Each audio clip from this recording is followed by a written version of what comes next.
दोस्तों नमस्कार, मैं भालचंद्र पांडे। मेरे पीछे जो देख रहे हैं आप होटल वेलकम ITC। आज यहाँ पर डॉक्टर अनुराग सिंह ने जानकारी दी कि डॉक्टर मयंक अग्रवाल जो कि अपोलो के जाने माने डॉक्टर हैं, किडनी के विशेषज्ञ हैं, ट्रांसप्लांट करने में माहिर हैं, या एक कहा जाए कि ट्रांसप्लांट के जो विशेषज्ञ हैं, किडनी रोग विशेषज्ञ हैं। अब वो प्रयागराज के kidney care centre, doctor Anurag Singh के किडनी केयर सेंटर में सप्ताह महीने के हर चौथे शुक्रवार को बैठेंगे। उनकी पहली जो OPD जो होगी वो शुक्रवार को होगी। इसकी जानकारी देते हुए डॉक्टर अनुराग सिंह ने बताया कि अब जो किडनी के रोगी हैं, खास करके प्रयागराज या आसपास के क्षेत्रों को, उनको बड़ी खुशखबरी दी जा रही है या मिलने वाली है। क्योंकि जो अपोलो जाते थे डॉक्टर मयंक अग्रवाल को दिखाने, वो अब यहाँ पर भी दिखा सकते हैं और सलाह ले सकते हैं। किडनी ट्रांसप्लांट के लिए हालांकि उन्हें लखनऊ अपोलो जाना पड़ेगा, लेकिन बाकी सुविधाओं की बात करें, जैसे जांच हुई या दिखाने की बात हुई, तो हर महीने के चौथे शुक्रवार को अपनी जानकारी, अपनी रोग को दिखा सकते हैं और डॉक्टर से सलाह ले सकते हैं, जांच करवा सकते हैं। केवल ट्रांसप्लांट कराने के लिए ही डॉक्टर साहब को दिखाने अपोलो जाना पड़ेगा। बाकी ढेर सारी सुविधाएं जो है अब उनको यहीं मिल जाएंगी। डॉक्टर अनुराग सिंह तथा डॉक्टर मयंक अग्रवाल ने और ढेर सारी जानकारी दी, जो कि आइए देखते हैं रिपोर्ट में उन्होंने क्या क्या कहा है। सेंटर इलाहाबाद प्रयागराज के साथ हम महीने में एक बार एक डेडिकेटेड किडनी ट्रांसप्लांट OPD का शुभारंभ किया है, जो हर महीने के चौथे शुक्रवार को होगी। इसके माध्यम से हम एक बहुत महत्वपूर्ण बीमारी, क्रॉनिक किडनी डिजीज़ यानी किडनी फेलियर की बीमारी को एड्रेस करना चाहते हैं। जैसे किडनी की प्रॉब्लम के जो मरीज़ हैं, वो अक्सर गुमराह रहते हैं कि कब उसका डायग्नोज हो, कैसे वो ट्रीट हो, और अगर ट्रीटमेंट हो रहा है, डायलिसिस हो रहा है, तो किस मरीज़ का ट्रांसप्लांट हो सकता है, नहीं हो सकता है। ये सब चीज़ों को एक स्ट्रीमलाइन करने के लिए इन दोनों हॉस्पिटल ने आपस में हाथ मिला करके इस OPD की शुरुआत की है। क्रॉनिक किडनी डिजीज़ के बारे में ये बताना चाहूँगा कि ये क्रॉनिक किडनी डिजीज़ यानी किडनी की वीकनेस होना या किडनी का फेलियर होना एक बहुत आम बीमारी है। ऐसा एक अनुमान है कि भारत की लगभग 1% आबादी chronic kidney disease, advance chronic disease से ग्रसित है। ऐसा अनुमान है कि लगभग 2 से 2.5 लाख लोग प्रति वर्ष एडवांस क्रॉनिक डिजीज़ की सूची में जुड़ जाते हैं, जिनको डायलिसिस की ज़रूरत पड़ती है, जीवन भर डायलिसिस की ज़रूरत पड़ती है। और डायलिसिस के अलावा जो दूसरा तरीका है ट्रांसप्लांट, जो कि एक बेहतर क्वालिटी ऑफ लाइफ इन मरीजों को दे सकता है, उसमें भी बहुत ज़्यादा गैप है।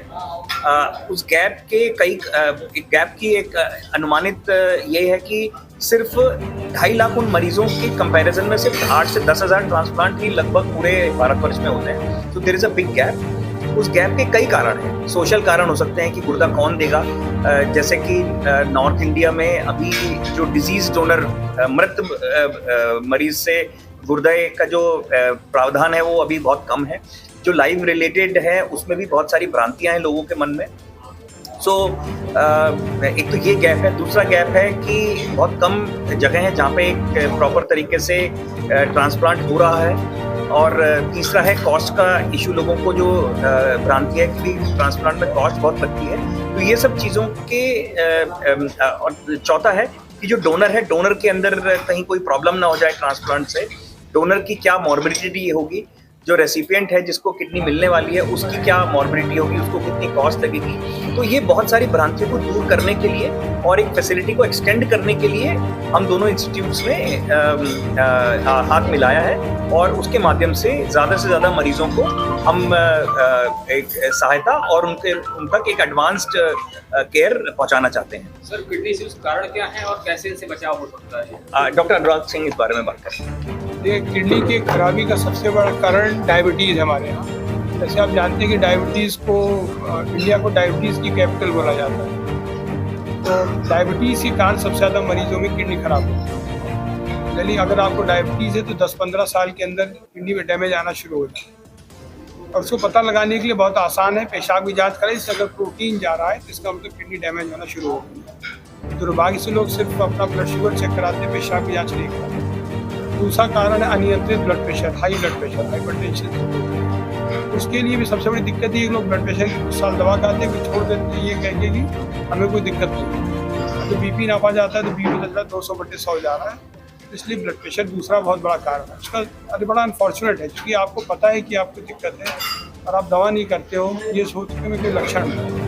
मोटा मोटी ये तो सबसे बड़े रीज़न है हमारे यहाँ इंडिया में किडनी खराब होने की। बाकी है गुर्दे में संक्रमण हो जाना, बार बार उससे किडनी खराब होती है। इसके अलावा गुर्दे में पथरी बहुत बड़ा कारण है, पथरी में से ही दिक्कत होती है। तो पथरी बड़ी है, डॉक्टर साहब के पास गया, किडनी से पथरी निकाल दी गई, फिर मरीज फॉलो भी नहीं करता है कि हमें कोई दिक्कत नहीं है। और जो साइलेंट वाले किडनी डिजीज़ के ये पथरी वाले मरीज होते हैं, इनकी अक्सर किडनी खराब होती है। इसके अलावा और भी कारण हमारे देश में इन्फेक्शन बहुत होते हैं, कि गंदगी ज़्यादा है, हाइजीन का ध्यान नहीं है, दूषित पानी से बार बार अगर शरीर में इन्फेक्शन फैलेगा। बारिश में अक्सर आप देखते हैं जहाँ डेंगू शुरू हो जाएगा, डेंगू से अक्सर होता है। तो एक होता है इन्फेक्शियस डिजीज, जो भी संक्रमण से भी किडनी खराब होता है। कौन से मेजर जो चीज़ें हैं जिनका ध्यान रखकर इनसे बचा जा सकता है?